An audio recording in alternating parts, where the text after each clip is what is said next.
بسم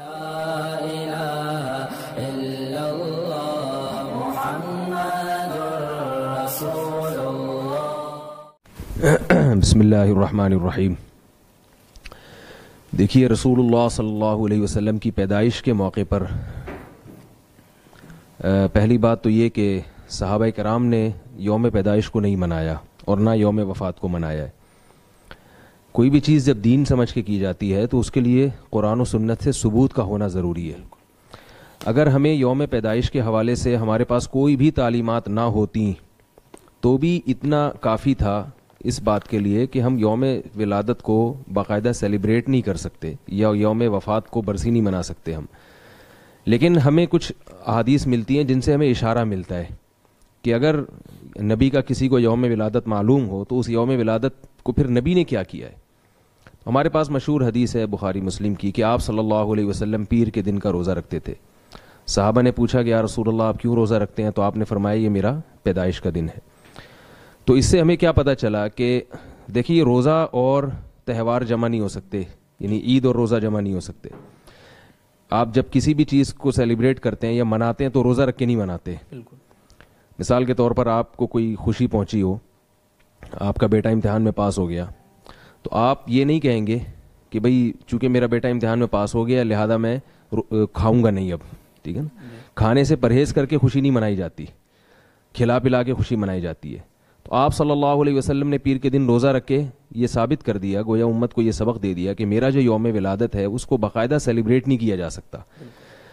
دیکھتے ہیں عید الفطر میں روزہ رکھنا حرام ہے، عید الاضحیٰ میں روزہ رکھنا حرام ہے، اور جمعہ میں بھی چھوٹی عید قرار دیا گیا ہے اس کو، تو جمعے کو بھی روزے کے ساتھ خاص کرنا ناپسند کیا گیا ہے کہ اس کی فضیلت سمجھ کے آپ جمعے کی روزہ رکھیں، کیونکہ عید کا تصور ہے اس میں۔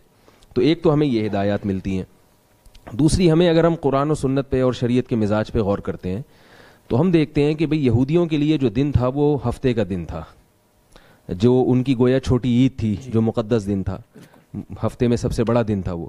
اور اللہ نے عیسائیوں کے لیے اتوار کا دن رکھا، عیسائی یہودیوں کے بعد آئے تو ہفتے کے بعد ان کا اتوار، ہم عیسائیوں کے بعد آئے تو ہمارے لیے پیر ہونا چاہیے تھا، اور وہ نبی کا یوم ولادت بھی تھا تو وہ اور زیادہ اس کا تقاضا تھا کہ ہمارے لیے بڑا دن پیر کو قرار دیا جائے۔ لیکن آپ دیکھیں شریعت نے اس دن کو اہمیت نہیں دی بلکہ جمعے کے دن کو کر دیا اور اس کو عید قرار دے دیا ہمارے لیے۔ تو اس سے بھی ہمیں پتہ چلتا ہے شریعت کے اس مزاج سے کہ شریعت جو ہے وہ نبی کے یوم ولادت والے دن میں تہوار کا عنصر نکال رہی ہے، ٹھیک ہے نا۔ اس کو تہوار کسی بھی لحاظ سے اس کو تہوار نہیں بنانا چاہتی۔ صحابہ کرام کے جو طرز عمل ہے اس میں بھی ہمیں یہ بات ملتی ہے کہ صحابہ کرام نے جب سال کی ابتدا کی ہے، سال کی ابتدا حضرت عمر رضی اللہ تعالیٰ عنہ کے دور میں صحابہ کا اجتماع ہوا اور مشورہ لیا گیا کہ ہم سال کی ابتدا کب سے شروع کریں۔ تو یوم ولادت سے بھی کر سکتے تھے، وہ جس سال آپ کی پیدائش ہوئی، یوم وفات سے بھی کر سکتے تھے، لیکن صحابہ کرام نے ولادت کے سال کو بھی اتنی اہمیت نہیں دی، وفات کے سال کو بھی اہمیت نہیں دی، بلکہ نبی صلی اللہ علیہ وسلم کی ہجرت کے سال کو اہمیت دی، کیونکہ اس میں کیا ہمیں سبق ملتا ہے کہ نبی نے اپنا سب کچھ اللہ کے لیے قربان کیا۔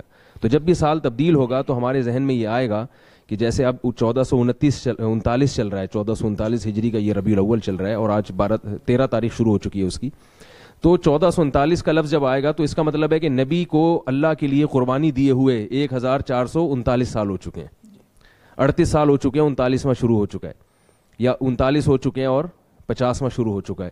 تو اس چیز کو فوکس کیا گیا ہے۔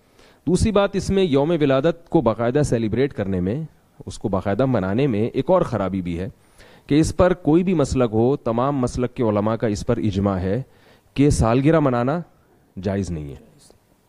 آپ دیکھیں سارے علماء کسی بھی مسلک کے ہوں یہی فتویٰ دیتے آئے کہ غیروں کا طریقہ ہے۔ بعض لوگ کہتے ہیں ہم یہ سالگرہ نہیں منا رہے، تو فقہاء لکھتے ہیں العبرۃ للمعانی لا للالفاظ، یہ دیکھا جائے گا کہ ہو کیا رہا ہے، الفاظ نہیں دیکھے جائیں گے۔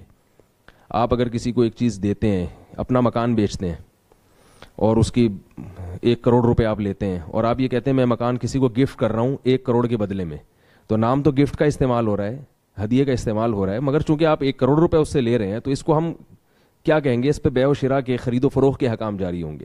تو لیبل چینج کرنے سے، میں اس پہ ایک چھوٹا سا لطیفہ بھی سناتا ہوں لوگوں کو، کہ ایک آدمی نے چینی کی بوری رکھی ہوئی تھی اور بیچنے کے لیے، اور اس پہ چاول کا بورڈ لگایا ہوا تھا۔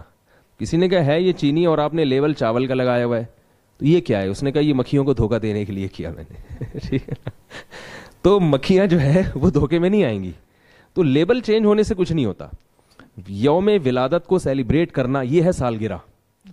کیک اس کا لازمی عنصر نہیں ہے, اس میں کیک بھی ہو سکتا ہے, مٹھائی بھی ہو سکتی ہے, بتیاں بھی ہو سکتی ہیں, یہ سب چیزیں ہو سکتی ہیں, اس میں کچھ بھی ہو سکتا ہے, اور یہ ہو بھی رہا ہے تو کیک بھی ہو رہا ہے, لیکن نہ بھی ہو کیک, اس کو سیلیبریٹ کرنا جو ہے نا اصل چیز ہے. تو جب آپ یوم ولادت منا رہے ہیں تو یہ سیلیبریٹ کرنا ہی ہوا, یہ سالگرہ منانا ہی ہوا. اب عجیب بات ہے, انگریز ہم پر اعتراض کر سکتا ہے کہ میں اپنے بچے کا یوم ولادت مناؤں تو تم اس کو ناجائز کہتے ہو اور کہتے ہو اسلام میں یہ منع ہے, اور جو نبی اسلام لے کر آئے انہی کا یوم ولادت منا رہے ہو, انہی کی سالگرہ منا رہے ہو, تو یہ ناجائز نہیں ہے. تو آپ اس کو کیا کہیں گے, آپ اس کو کیسے قائل کریں گے اس پر؟ تو یہ اس کے بھی خلاف جاتا ہے یوم ولادت ہو. اسی طرح یوم وفات برسی ہے, اس میں برسی کو کیوں منع ہے کہ غم کو تازہ کرنا, یہ بھی اسلام میں پسندیدہ نہیں ہے. تبھی آپ دیکھیں فقہاء نے لکھا ہے 3 دن کے بعد آپ عیادت ناپسندیدہ اور مکروہ عمل ہے, تعزیت کرنا کسی کی 3 دن کے بعد میت کی مکروہ ناپسندیدہ عمل ہے, کیونکہ آپ اس کو کھینچ نہیں سکتے زیادہ. غم ہوا ہے 3 دن, اور عورت کے لیے شوہر مر جائے تو 4 مہینے 10 دن سے زیادہ وہ نہیں کر سکتی ہے, غم منا نہیں سکتی ہے. غم کا مطلب یہ جو مخصوص طریقے سے, تو اب یہ نہیں کر سکتی کہ چونکہ میرے شوہر کا 1 جنوری کو انتقال ہوا تھا تو ہر 1 جنوری کو میں عدت میں بیٹھ جاؤں گی آ کے, ایسا نہیں ہے. 4 مہینے 10 دن عورت کے لیے رکھے, اس کے بعد نہیں.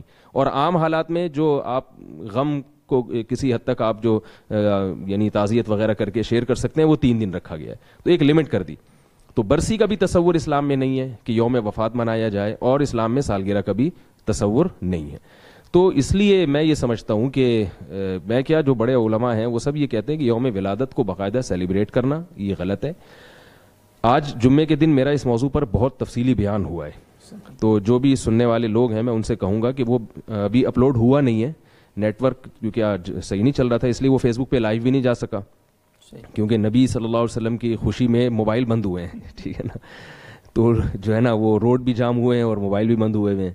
میں خود یہاں پہنچنے میں مجھے بہت ٹائم لگا, ٹریفک بہت زیادہ جیم تھا. تو یہ ہم کس طرح نبی صلی اللہ علیہ وسلم کو خوش کرنے کی کوشش کر رہے ہیں کہ قیامت کے دن ہم کیسے کیا ان چیزوں سے آپ صلی اللہ علیہ وسلم خوش ہوں گے کہ ہم آپ صلی اللہ علیہ وسلم کی تعلیمات کو فالو نہ کریں اور اپنے طریقے سے ہم اس کو یعنی آپ محبت کا اظہار کی کوشش کریں. تو میں لوگوں سے ایک گزارش کروں گا کہ وہ اس بیان کو لازمی سنیں جب اپلوڈ ہو جائے. آج بیان ہوا ہے جمعے کا, اس میں بہت تفصیل سے میں نے اس پر نمبر وار تقریباً 10 یا 11 دلائل دیے.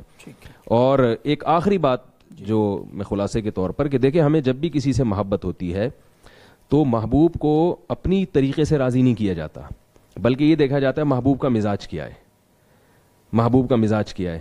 تو جس سے محبت ہے اس کو خوش کرنے کے لیے وہ کام کرنا پڑے گا جو محبوب چاہتا ہے, جسے پشتوں میں کہتے ہیں نا اخپل طریقہ, ٹھیک ہے نا, اخپل طریقے سے نہیں ہوگا. تو صحابہ کرام کو سب سے زیادہ محبت تھی رسول اللہ صلی اللہ علیہ وسلم سے. انہوں نے نبی کو کیسے راضی کیا, ربیع الاول میں انہوں نے کیا کیا. نعت پڑھنا بھی ٹھیک ہے, ربیع الاول میں آپ اگر الگ سے نعتیں پڑھتے ہیں تو کیونکہ ایک مناسبت ہے نبی صلی اللہ علیہ وسلم سے اس مہینے کی, تو نعت پڑھنا کوئی پابندی نہیں ہے. سیرت کے نام پہ جلسہ کرنا وہ پورے سال کبھی بھی ہو سکتا ہے, اس میں بھی ہو سکتا ہے. لیکن یہ جو بڑے بڑے جلوس نکالے جا رہے ہیں, خوبصورت کپڑے پہنے جا رہے ہیں اور ڈیک لگائے جا رہے ہیں اور مٹھائیاں بانٹی جا رہی ہیں اور بتیاں لگائی جا رہی ہیں, یہ چیزیں اسلام میں نہیں. اور ایک آخری بات یہ کہ اسلام میں جتنے بھی تہوار ہیں وہ دن کی روشنی میں ہوتے ہیں. عید الفطر ہے, عید الاضحیٰ, 2 تہوار ہیں دن کی روشنی میں. غیر مسلموں کے تہوار عام طور پر رات کو ہوتے ہیں. آپ کرسمس دیکھ لیں, رات کو جو ان کا دھوم دھڑکا ہوتا ہے وہ دن میں نہیں ہوتا. تو عید میلاد النبی جو ہے جو آج کل جس طرح سے منائی جا رہی ہے, اس میں رات کو زیادہ منائی جاتی ہے, دن میں کم. خود یہ چیز شریعت کے خلاف ہے, کیونکہ جو بتیاں ہیں, لائٹیں ہیں, وہ رات کو زیادہ جگمگاتی ہیں, تو دن میں وہ منائی نہیں جا سکتی اس طریقے سے. تو یہ چیز بھی شریعت کے مزاج کے خلاف ہے کہ تہوار اگر یہ ہوتا تو دن میں ہوتا. اور بات سے بات یاد آتی ہے تو ایک اور بات آپ کی خدمت پہ پیش کروں کہ کسی بھی قوم میں, کسی بھی مذہب میں جو ان کا تہوار ہے نا, اس میں سب کا اتفاق ہوتا ہے. بالکل آپ دیکھیں جو لبرل ہندو ہیں وہ بھی ہولی کے دن ہولی مناتے ہیں, جو لبرل عیسائی ہیں وہ بھی 25 دسمبر کو کرسمس منائیں گے. بہت ہی کوئی بالکل ہی مذہب سے باغی ہو تو وہ نہیں منائے گا, لیکن کوئی بھی اس میں اختلاف نہیں ہوتا تہواروں میں. مسلمانوں میں جتنے بھی فرقے ہیں, جتنے بھی مسلک ہیں, عید الفطر کو سب مناتے ہیں. عید الفطر ہے, یکم شوال کو اجماع ہے کہ یہ ہمارا تہوار ہے. 10 ذی الحجہ کا اجماع ہے کہ یہ عید الاضحیٰ کا دن ہے. اور یہ جو تہوار ہے نا یہ متفق علیہ ہوتے ہیں, اس میں اختلاف نہیں ہوتا. عید میلاد النبی جس طرح سے منائی جا رہی ہے تو آپ دیکھ لیں بعض ملک ایسے ہیں جن میں پتہ ہی نہیں ہوتا کہ ان کو آج کوئی عید کا دن بھی ہے. سعودی عرب میں تو پتہ ہی نہیں ہوتا عربوں کو کہ آج کیا ہے. پورے ملک ایسے ہیں جن میں منائی نہیں جا رہی. پھر جن ملکوں میں منائی جا رہی ہے, کراچی میں, پاکستان میں منائی جا رہی ہے, کراچی میں منائی جا رہی ہے, تو کراچی میں کھارا در میں منائی جا رہی ہے, ناظم آباد میں نہیں منائی جا رہی. ٹھیک ہے نا. پھر اگر ناظم آباد میں کسی گلی میں منائی جا رہی ہے تو ایک گلی میں عید ہے, اگلی گلی میں نہیں ہے. اس والے گھر میں لائٹنگ ہے، اس والے گھر میں اندھیرا ہے. تو تہواروں میں ایسا اختلاف نہیں ہوتا. تو ایسا اختلاف ہونا خود اس کی علامت ہے کہ یہ مسلمانوں کا باقاعدہ تہوار نہیں ہے. اس کو عید کے لفظ سے تعبیر کرنا بھی شریعت کے مزاج کے بہرحال خلاف ہے.